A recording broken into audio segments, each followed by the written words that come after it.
నారు పోసి దేవుడు నీరు పోయలేదని నెత్తురంత ధార పోసి పెంచడమే పాపమా?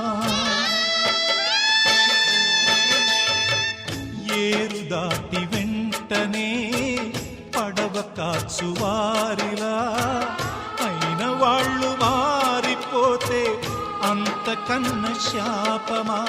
నిన్నే తమ దైవమని కొలిచిన వారేనా యముడై వేధించకని నిన్ను వెలివేసేనా? అనుబంధమింతనే